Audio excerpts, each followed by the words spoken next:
Hey guys, welcome back. We're starting with yoga today.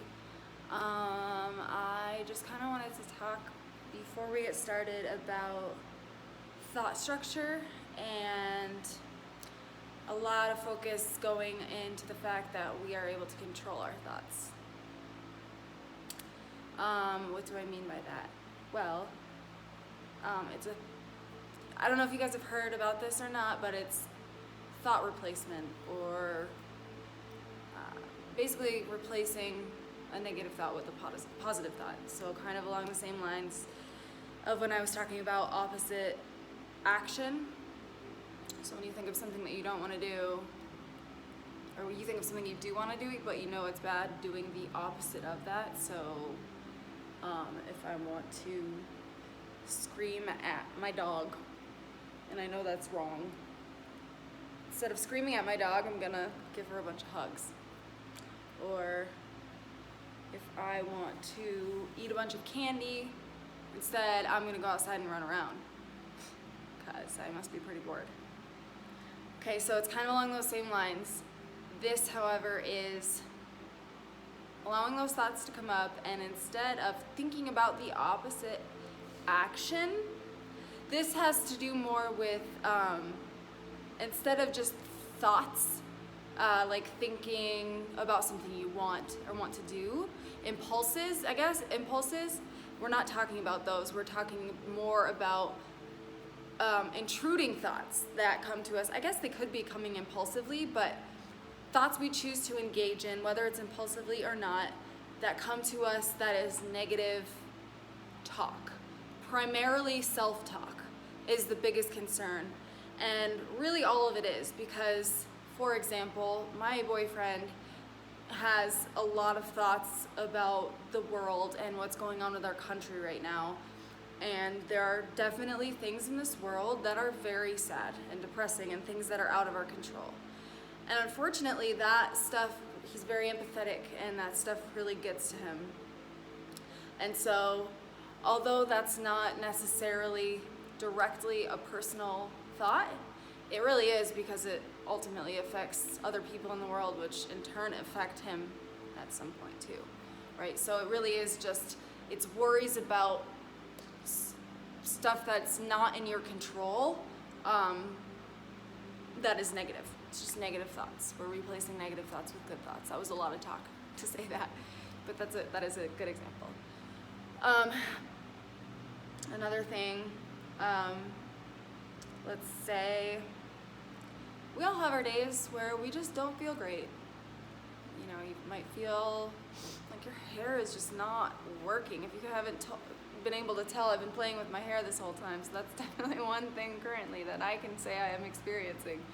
And I think that happens often, or you just don't look right, or you just, you got braces this week and you think that you are such a dork because of it. You think you're such a nerd because you have to wear braces now. And to reframe that, you're able, I would say something along the lines of not just, it has to be believable, right? I can't just be like, I love these braces, I look so cool. That is a great thing to do, and if you can do that, more power to you. But just something like that is very difficult to do.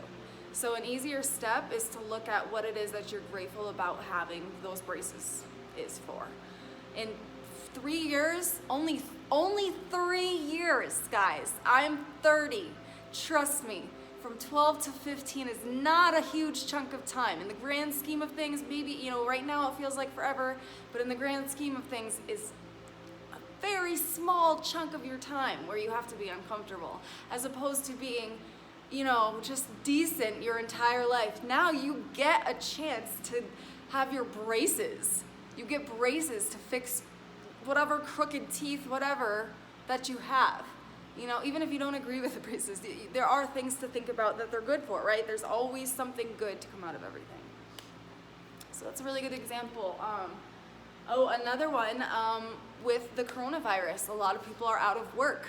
This is a perfect one for all of my peers. I'm constantly saying this stuff too. You're out of work. You don't have to go to work and make money for someone else anymore. You get to stay and you're, if anything, going to be even busier than ever because you're going to be doing things that you enjoy because you have nothing else to do. It's not like you're wasting time not making money. Now you have an opportunity to make money doing something that you love. Everything is an opportunity, and I think that's something that we could really all consider all the time. As crummy as this might be right now, it is an opportunity in some way, most of the time. I'm not going to say all the time. I'm not going to say all the time. But I can almost guarantee you that most of you watching this will never see one of those times where that is an exception. I really hope not. Really hope you're not that out of luck. But yeah, just try that. Just try simple things like that, that you can apply that to.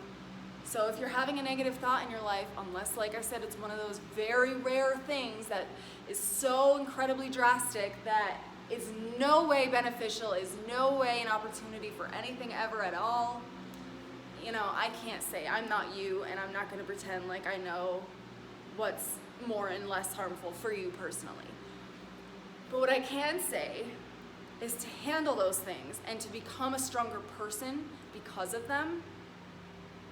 You can start to look at it as seeing it as an opportunity, as, like I said, as horrible as the situation might be. Again, if there's nothing else that you can think of, it's making you a stronger person in some way. Trust me when I say that. Don't. You don't have to trust me.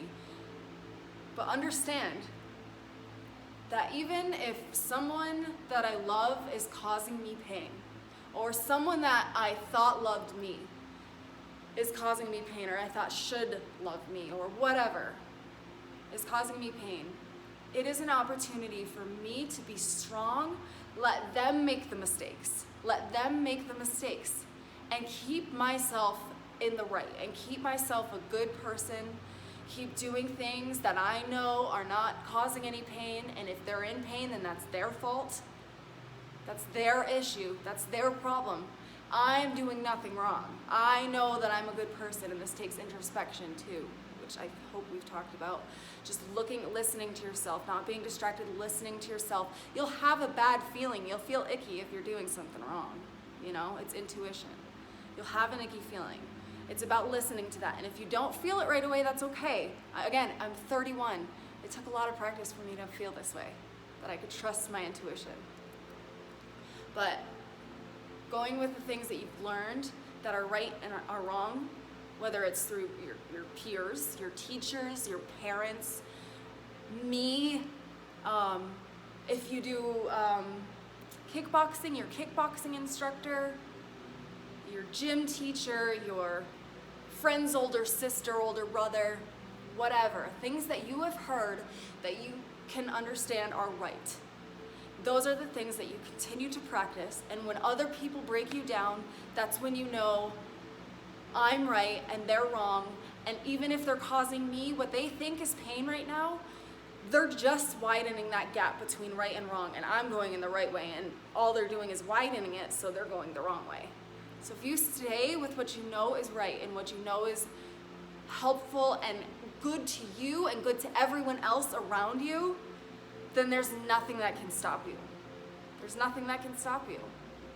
It can definitely wear on you. I don't take that away at all. It can definitely be wary when you have someone that's hurting you in some way.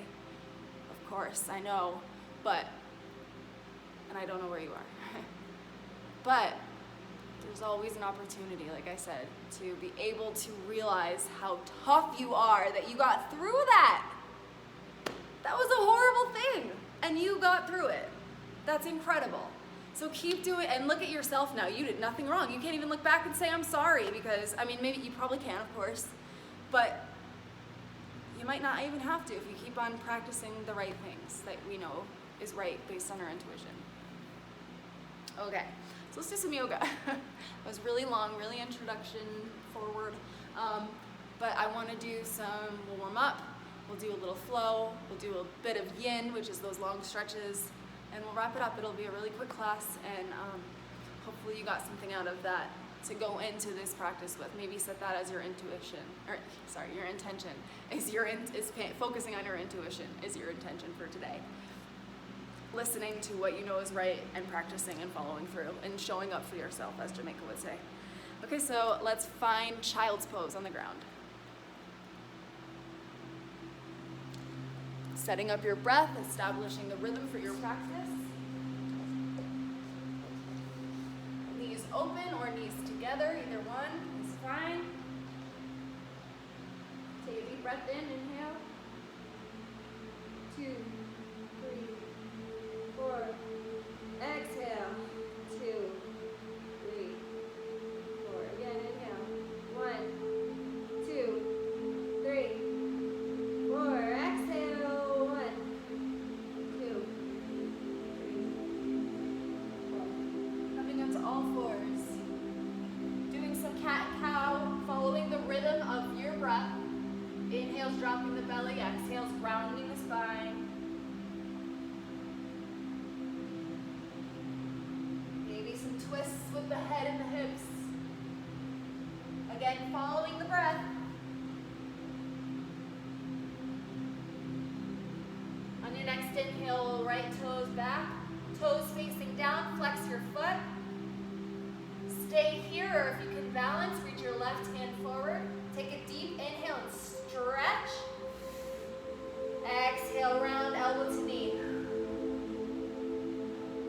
Inhale, extend. And just drop it right there. That's all we need. Other side, left toes back. Possibly right arm forward, depending where you are today. Deep inhale, stretch. Exhale, crunch, round the spine. Deep inhale, extend. And back to all fours. Curl your toes, lift your hips, downward facing dog. Pedal out your feet.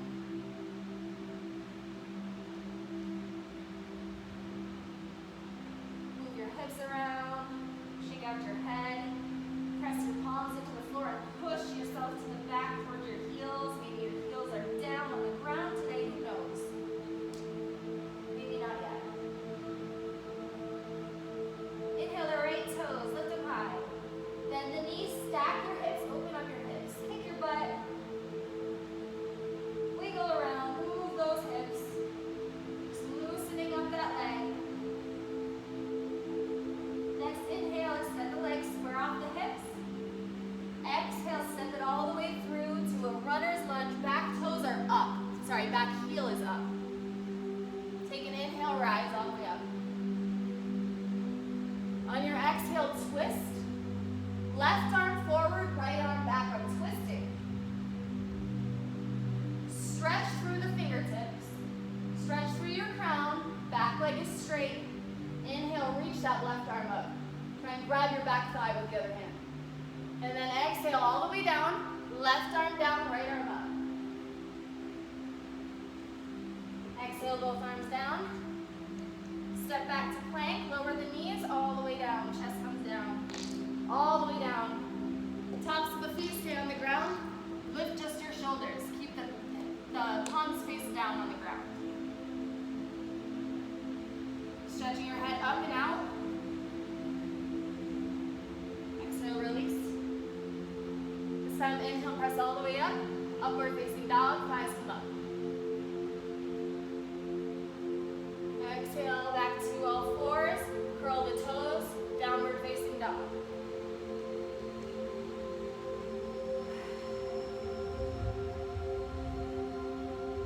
Inhale, left toes up. Bend the knees, stack the hips. Shake it out.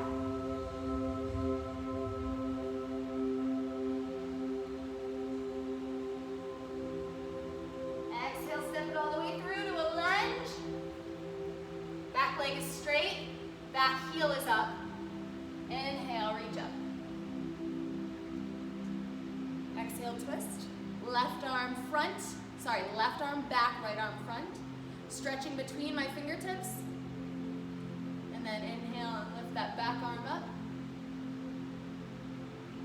Exhale all the way down and twist on the ground. Right arm is down.